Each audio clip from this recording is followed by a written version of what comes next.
दोस्तों, food company की जब बात होती है तो हमारे दिमाग में सबसे पहले डोमिनोज, मैकडोनल्ड और केएफसी जैसे विदेशी ब्रांड्स का नाम आता है। जबकि हमारे भारत में एक देसी ब्रांड ऐसा भी है जो आज इन विदेशी कंपनीज को कड़ी टक्कर दे रहा है। दरअसल हम बात कर रहे हैं हम सबके फेवरेट हल्दीराम के बारे में। दोस्तों, आपको जानकर हैरानी होगी कि एक छोटी सी मिठाई की दुकान से शुरुआत करने वाला हल्दीराम आज दुनिया भर में 80 से ज्यादा देशों में अपने पांव जमा चुका है। और आज की इस वीडियो में हम जानेंगे कि हल्दीराम के इस सक्सेस के पीछे की कहानी क्या है और वो कौन सी बिजनेस स्ट्रेटजी है जिन्हें अपनाकर आज हल्दीराम एक बिलियन डॉलर कंपनी बन चुका है। तो चलिए बिना कोई देर किए वीडियो को शुरू करते हैं।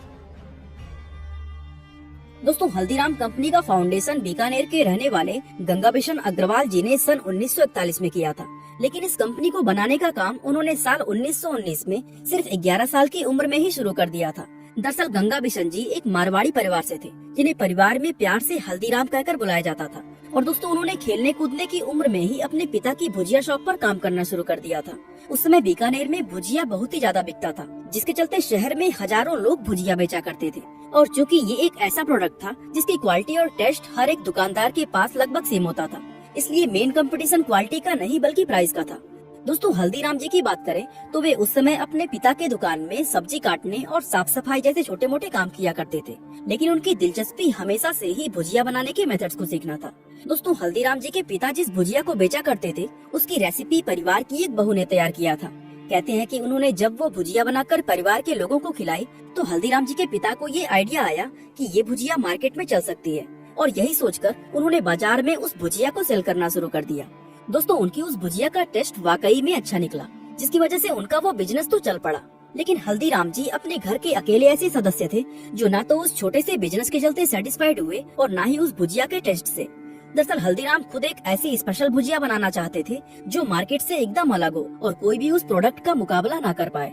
दोस्तों, इस गोल को अचीव करने के लिए उन्होंने बहुत छोटी उम्र में ही नए नए इंग्रेडिएंट्स के साथ भुजिया पर एक्सपेरिमेंट करना शुरू कर दिया था। और काफी सारी चीजों को आजमाने के बाद आखिरकार वे एक ऐसे प्रोडक्ट को बनाने में सफल हो गए जो उस समय मार्केट में किसी के पास मौजूद नहीं था। दोस्तों, हल्दीराम ने अपने पिता की भुजिया में 3 ऐसे मेजर चेंजेस किए जिससे उनकी तकदीर ही बदल गई। इसमें पहला बदलाव उन्होंने ये किया कि वे भुजिया को बेसन की जगह मोठ की दाल से बनाने लगे। ऐसा करने से न सिर्फ भुजिया का टेस्ट कई गुना बढ़ गया, बल्कि वो पहले से कहीं ज्यादा क्रिस्पी भी हो गया। इन शॉर्ट, ये एक ऐसी भुजिया बन गई जिसका टेस्ट मार्केट के भुजिया से पूरी तरह डिफरेंट था। इसके अलावा उन्होंने दूसरा चेंज ये किया कि मार्केट में जहां दूसरे लोग भुजिया को 2 पैसे पर किलो के भाव से बेच रहे थे, वहीं हल्दीराम जी ने इस भुजिया का प्राइस 5 पैसे पर किलो रखा, ताकि मार्केट में उनकी भुजिया को एक अलग स्टैंडर्ड से देखा जाए। और लास्ट में उन्होंने तीसरा काम ये किया कि उन्होंने बीकानेर के महाराजा डोंगर सिंह के नाम पर अपनी उस भुजिया का नाम डोंगर सेव रख दिया। हालांकि दोस्तों, उनकी भुजिया का बीकानेर के महाराजा से कोई कनेक्शन नहीं था, लेकिन दोस्तों फिर भी उनका नाम एक ब्रांड एम्बेसडर की तरह साबित हुआ और सिर्फ डोंगर नाम रखने से लोग उस प्रोडक्ट को प्रीमियम मानने लगे। अब चूंकि दोस्तों लोगों की नजर में ये भुजिया ऑलरेडी एक प्रीमियम प्रोडक्ट बन चुकी थी, तो ऐसे में लोग इसे 5 पैसे पर किलो के भाव में भी बिना किसी हेजिटेशन के खरीदने लगे, क्योंकि लोगों के मन में ये धारणा बन चुकी थी कि वे 3 पैसे एक्स्ट्रा देकर एक हाई क्वालिटी प्रोडक्ट खरीद रहे हैं। दोस्तों, इन सब चीजों के चलते हल्दीराम जी का डोंगर सेव मार्केट में लॉन्च होते ही हिट हो गया, जहां कुछ ही हफ्तों के अंदर उनकी सेल्स आसमान छूने लगी और हल्दीराम का भुजिया एक बेहद ही कम्पिटिटिव मार्केट का लीडर बन गया। इस तरह दोस्तों हल्दीराम जी ने उस विशाल बिजनेस की एक मजबूत नींव रखी जिसे आज दुनिया भर में उन्हीं के नाम से जाना जाता है। हालांकि दोस्तों हल्दीराम जी ने जो किया वो इस कंपनी का फाउंडिंग पिलर था, लेकिन उनके बाद इस कंपनी की ग्रोथ का दूसरा चैप्टर साल 1960 के एंड में शिवकिशन अग्रवाल ने शुरू किया, जो कि दोस्तों इस कंपनी को एक ऐसे लेवल पर ले गए जिसे किसी ने सोचा भी नहीं था।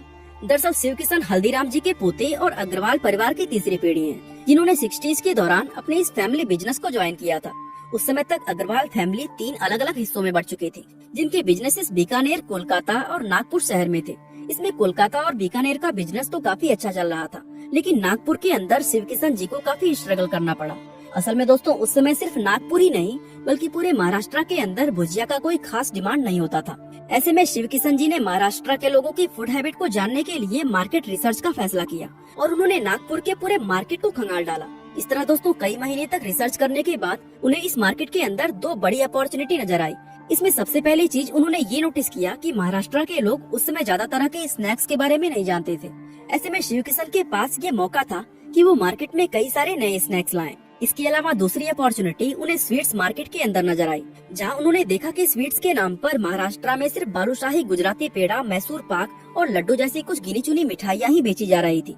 ऐसे में उन्हें ये रियलाइज हुआ कि महाराष्ट्र के उस मार्केट में वे दूसरे रीजन्स की अलग अलग तरह की मिठाइयों को ला सकते हैं। और दोस्तों यही सब सोचकर उन्होंने अपनी खुद की फेवरेट काजू कतली मिठाई को महाराष्ट्र के स्वीट मार्केट में लॉन्च कर दिया। अब चूंकि महाराष्ट्र के लोगों के लिए काजू कतली एक बिल्कुल नई चीज थी, इसलिए शिव किशन जी लोगों को उस मिठाई का फ्री सैंपल देने लगे। उनके शॉप पर जो भी कस्टमर आता था वे उसे अपनी काजू कतली जरूर टेस्ट करवाते थे। इस तरह उनकी इस मार्केटिंग के चलते सिर्फ कुछ ही दिनों के अंदर काजू कतली पूरे नागपुर में फेमस हो गई। और दोस्तों इस मिठाई का फ्लेवर लोगों को इतना पसंद आया कि देखते ही देखते इसकी सेल आसमान छूने लगी। दोस्तों काजू कतली के इस जबरदस्त सफलता के बाद उन्होंने महाराष्ट्र के लोगों को बीकानेर और कोलकाता की दूसरी फेमस मिठाइयों से भी इंट्रोड्यूस करवाया। इस तरह शिव किशन जी की इन जबरदस्त बिजनेस स्ट्रेटजी और टेस्टी प्रोडक्ट्स के चलते सिर्फ 3 सालों के अंदर हल्दीराम की सेल्स 400% बढ़ गई। और दोस्तों ये तो सिर्फ एक शुरुआत थी। दरअसल इसके बाद उन्होंने देखा कि नागपुर के लोग साउथ इंडियन स्नैक्स जैसे इडली और डोसा को काफी ज्यादा पसंद करते हैं और ये स्नैक्स मार्केट में बहुत ज्यादा पॉपुलर भी थे। इसलिए कस्टमर्स को अपनी शॉप पर केवल लाने के लिए उन्होंने खुद का एक साउथ इंडियन रेस्टोरेंट खोल डाला। और जब बहुत सारे लोग उनके रेस्टोरेंट में आने लगे तो उन्होंने धीरे धीरे अपने मेन्यू में समोसा, कचौरी और छोले भटूरे जैसी चीजों को ऐड करना शुरू कर दिया।